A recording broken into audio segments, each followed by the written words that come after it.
السلام علیکم۔ امید ہے کہ سب خیریت سے ہوں گے۔ آج ہم امریکن لٹریچر کی ہسٹری میں دا ریئلسٹک پیریڈ پہ بات کریں گے، جو کہ 1865 میں شروع ہوا تھا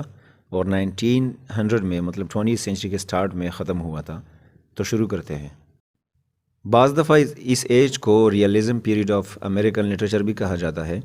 اگر اس کو ڈیفائن اور ایکسپلین کیا جائے تو بڑے بڑے الفاظوں میں اس کی ڈیفینیشن اس طرح ہوگی کہ اگر آپ ریالٹی کو، حقیقت کو یا سچائی کو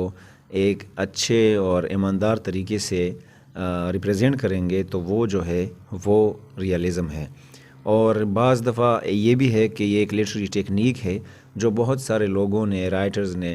مختلف موومنٹس اور ایج کے سکولز نے رائٹنگ میں اسے پریکٹس کیا ہے، اسے استعمال کیا ہے۔ اصل میں یہ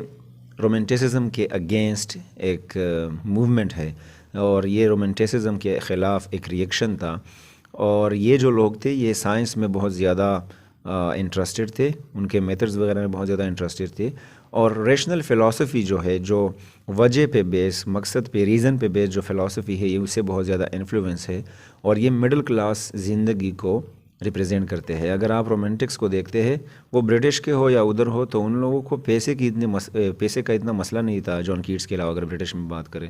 اور امریکہ میں بھی اسی طرح تھا۔ آپ امیجنری یا لائف میں تب رہتے ہیں جب آپ کے پاس پیسہ ہو، دنیاوی مسئلے نہ ہو۔ تو اس لیے یہ جو ریئلزم ہے یا ریئلسٹک پیریڈ یا جو یہ لوگ ہیں ریئلسٹکس، یہ اصلیت جو اصل کی زندگی ہے اس میں رہنا زیادہ پسند کرتے تھے یا رہنا چاہتے تھے، کیونکہ بعض رائٹرز ہوتے ہیں جو ہوائی ہو، سپرفیشل چیزوں کو پسند کرے، سپر نیچرل چیزوں کو، اور بعض جو ہے وہ ریالٹی میں رہنا پسند کرتے ہیں۔ ولیم ہارمن اور ہیو ہالمن جو ہے وہ کہتے ہیں اپنی کتاب میں ہینڈ بک آف لٹریچر 428، وہ کہتے ہیں کہ رومانٹسز جو ہے، رومانٹک جو رائٹر ہے،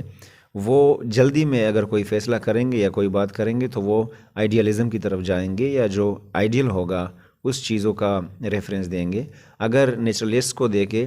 تو وہ ایکچول یا سپرفیشل چیزوں کو سائنٹیفک طریقوں سے ڈھونڈیں گے، یا سائنٹیفک طریقے ڈھونڈیں گے اس چیز کے لیے کہ اس ایکشن کو کیسے کنٹرول کیا جائے، یا کسی مسئلے کے ایکشنز کو کیسے کنٹرول کیا جائے۔ آن دا ادر ہینڈ اگر آپ ریالسٹ کو دیکھتے ہیں تو اس کا صرف اٹینشن یہ ہوتا ہے کہ جلدی میں انسان اب اور یہاں کیا کرے، اس کا جو اسپیسیفک ایکشن ہے وہ ڈھونڈتے ہیں، اور جو کنسیکوینسز ہے اس کو اچھی طرح سے ہینڈل کرے۔ تو اس ساری بات کا مطلب یہ ہے کہ نہ ہی آئیڈیالزم میں جانا ہے اور نہ ہی کسی اور سپرفیشل طریقے میں جانا ہے، بلکہ اس زمانے میں، اس مسئلے، اس حالات میں جو چیز وہاں بہتر ہو اور جیسی بہتر ہو اسی طرح کرنی چاہیے، اور ریئلسٹک یا ریئلسٹ جو ہے وہ اسی طرح کرتے تھے۔ اس کے علاوہ اس پیریڈ کو اگر دیکھا جائے تو سول وار جو 1861 سے 65 تک تھا، یہ 1860 سے سٹارٹ ہوا تھا، یا 65 سے یہ ریئلسٹک جو ایج ہے، اور یہ 20 سینچری مطلب 1900 تک یہ چلا جا رہا تھا، اور اس میں William Dean Howells, Rebecca Harding Davis, Henry James, Mark Twain وغیرہ بہت زیادہ کچھ لکھ چکے ہیں، اور یہ جو ہے ریپریزنٹ کرتے ہیں اور ایکسپلور کرتے ہیں امریکن زندگیوں کو مختلف طریقوں سے، مختلف اینگل سے اسے دیکھتے ہیں۔ سول وار کے بعد جو امریکہ میں ہوا تھا،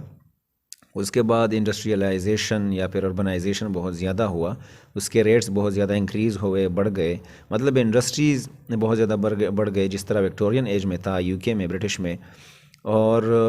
اربنائزیشن، لوگ شہروں کی طرف زیادہ آ گئے، اس میں بلڈنگز وغیرہ بننا شروع ہو گئے، تو اسی وجہ سے ریڈرز جو ہے وہ بہت زیادہ ان لوگوں کو لٹری انوائرمنٹ ملا، تو لوگ لکھنے پڑھنے بھی بہت زیادہ بیٹھ گئے۔ ایمی کیپلن جو ہے وہ کہتی ہے کہ ریئلزم ایک اسٹریٹجی ہے جس میں پہلے امیجن کیا جاتا ہے، سوچا جاتا ہے، اور پھر مینج کیا جاتا ہے ان سارے سوشل مسئلوں کو یا چینجز کو جو ہمارے ساتھ معاشرے میں ہوتے ہیں۔ تو اس کا مطلب یہ ہے کہ ہمارے معاشرے میں اگر ٹیررزم ہے یا کوئی اور مسئلہ ہے، یا کوئی قحط وغیرہ ہے، قحط سالی وغیرہ ہے، اس کو پہلے آپ امیجن کرتے ہیں اور اس کو پھر اپنے طریقے سے مینج کرتے ہیں۔ تو یہ جو ہے اس کی ڈیفینیشن ہے کہ اس کو اصل میں ریئلزم کہتے ہیں۔ دا ریئلسٹک پیریڈ کے کریکٹرسٹکس کو اگر دیکھا جائے تو پوئٹری جو ہے وہ بہت زیادہ ڈومیننٹ تھی، اس کے علاوہ ناولز بھی بہت زیادہ لکھے جا چکے ہیں اور پڑھے جا چکے ہیں، اور جو لوگ کاپی کرتے تھے وہ رومانٹکس کو کاپی کرتے تھے۔ اس کے علاوہ ڈیولپمنٹ آف آئرنی بہت زیادہ ہے، آئرنی کو اس وقت بہت زیادہ ڈیولپمنٹ ہوا، ترقی ملی تھی، لوگ اسے استعمال کرتے تھے، سٹائر کائنڈ آف سٹائر ہوتا تھا۔ اور اس کے علاوہ پیٹریوٹک ورس جو ہے، جو پومز ملک کے محبت میں لکھے جاتے ہیں وہ بہت زیادہ مشہور ہوا تھا، لوگ اسے زیادہ لکھتے تھے یا پڑھتے تھے۔ میلو ڈرامہ جو ہے وہ سٹیج پہ کنٹینیو تھا، لوگ میلو ڈرامہ پرفارم کرتے تھے سٹیج پہ، اور میلو ڈرامہ آپ لوگ جانتے ہوں گے کہ یہ کائنڈ آف ڈرامہ ہے جس میں ایگزیجریشن بہت زیادہ ہوتے ہو، یا ایموشنز کے ساتھ اگر کوئی ڈرامہ لکھا جا چکا ہو یا پرفارم کیا جائے تو اس میں ایموشنز کا بہت زیادہ دخل ہوتا ہے۔ اور اس کے علاوہ یہ بھی ہے کہ یورپین پرابلم پلیس کا اس پہ کوئی امپیکٹ نہیں تھا میلو ڈرامہ پہ یا پھر اس ایج پہ، ریئلسٹک پیریڈ پہ۔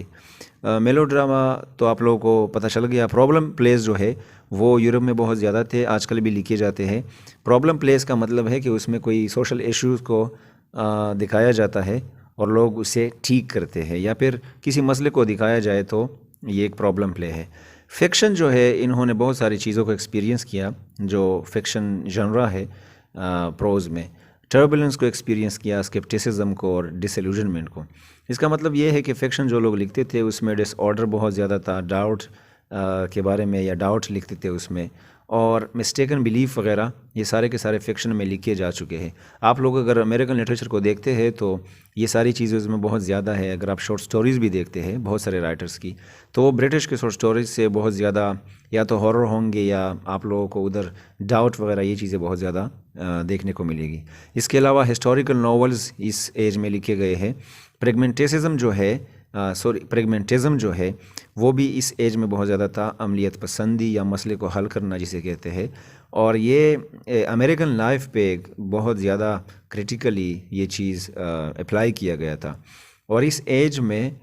نیچرلزم جو ہے وہ ایک نئی شکل میں تھا، اور ایک اوریجنل شکل میں وہ بھی شائع کیا گیا ہے، لوگوں کو دکھایا گیا ہے۔ اس ایج کے تھیمز کو اگر دیکھیں تو اس میں پیٹریوٹزم شامل ہے، اور امریکن لائف جس میں کریٹیکل تھیمز وغیرہ جو امریکن لائف کو کریٹیکلی ایکسپلین کیا جاتا ہے وہ چیز اس میں شامل ہے۔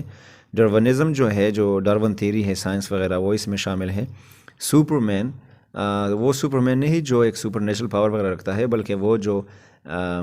ہٹلر سے پہلے آیا تھا اور ہٹلر نے اس آئیڈیاز کو پھر فالو کر کے ایک کائنڈ آف سپرمین بن گیا۔ اور اس میں ایکسپیریمنٹل ناول جو ہے وہ بھی لکھے گئے ہیں۔ اس میں جو تھیمز تھے، جو رائٹرز ایکسپیرینس کر چکے تھے جن چیزوں کو، وہ اس طرح کے فکشن اور نان فکشن بھی لکھے گئے ہیں۔ آتھرز کی اگر بات کی جائے تو والٹ وٹمن ہے، اسٹیفن کرین ہے، ایڈون ارلنگٹن رابنسن ہے، جیمز ویٹکوم ریلے ہے، مارک ٹوین ہے جو کہ بہت زیادہ فیمس ہے، as a novelist, Henry James ہے، ولیم ڈین ہاویلز ہے، اور ولیم جیمز وغیرہ اس میں شامل ہیں۔ تو امید ہے کہ دی ریئلسٹک پیریڈ اچھے سے سمجھ آ گئی ہوگی۔ اگلی ویڈیو تک اپنا بہت سارا خیال رکھے۔ Thank you very much.